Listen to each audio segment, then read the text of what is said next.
మలయాళంలో సినిమాలు చేస్తూ వస్తున్న మమితా బైజు ఈ మధ్య వచ్చిన ప్రేమలు సినిమాతో సూపర్ క్రేజ్ తెచ్చుకుంది. ఆ సినిమాలో అమ్మడి నటన చూసి ఆడియన్స్ అంతా కూడా మమితా ప్రేమలో పడిపోతున్నారు. 6-7 ఏళ్లగా 15 సినిమాల దాకా రాని క్రేజ్ ప్రేమలు సినిమాతో సంపాదించుకుంది. ప్రేమలు మలయాళంలో సూపర్ హిట్ అని తెలియగానే తెలుగులో రిలీజ్ చేశారు. రాజమౌళి కుమారుడు కార్తికేయన్ తెలుగులో రిలీజ్ చేసేసరికి ఈ సినిమాకు కావాల్సినంత క్యాంపెయినింగ్ దొరికింది. రాజమౌళి కూడా ప్రమోషన్స్ కి రావడంతో హెల్ప్ అయింది. ప్రేమలు తెలుగులో కూడా పర్వాలేదు అనిపించుకుంది. ఇదే సినిమా రీసెంట్ గా తమిళంలో కూడా రిలీజ్ అయింది. ప్రేమలు సినిమాతో మమితా బైజు సౌత్ మొత్తం తన గురించి మాట్లాడుకునేలా చేసింది. అయితే ప్రేమలు తర్వాత ఆమె చేసే సినిమాపై అందరికీ ఆసక్తి మొదలైంది. ఈలోగా మమిత నటించిన ఓ తమిళ సినిమా రిలీజ్ అయింది.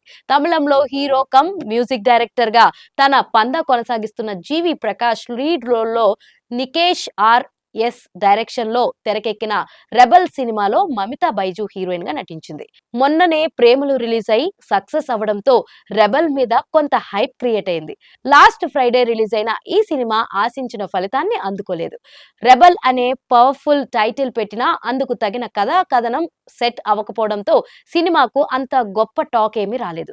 ప్రేమలు సినిమాలో మంచి పాపులారిటీ సంపాదించిన మమిత ఆ నెక్స్ట్ సినిమాలోనే ఇలాంటి ఫలితం అందుకోవడం అమ్మడికి షాక్ ఇచ్చినట్లయింది. అయితే మమితాతో సినిమాలు చేసేందుకు తెలుగు మేకర్స్ ఆసక్తి చూపిస్తున్నారని తెలుస్తుంది.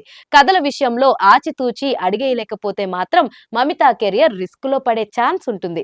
రాజమౌళి అంతటి గొప్ప దర్శకుడు మమితాను సాయి పల్లవితో పోల్చాడంటే ఆ పేరుని అమ్మడు నిలబెట్టుకోవాల్సిన బాధ్యత అమ్మడి మీదే ఉంది. రెబల్ లాంటి తప్పులు రిపీట్ అయితే మాత్రం మమిత వెనకపడే ఛాన్స్ ఉంటుంది.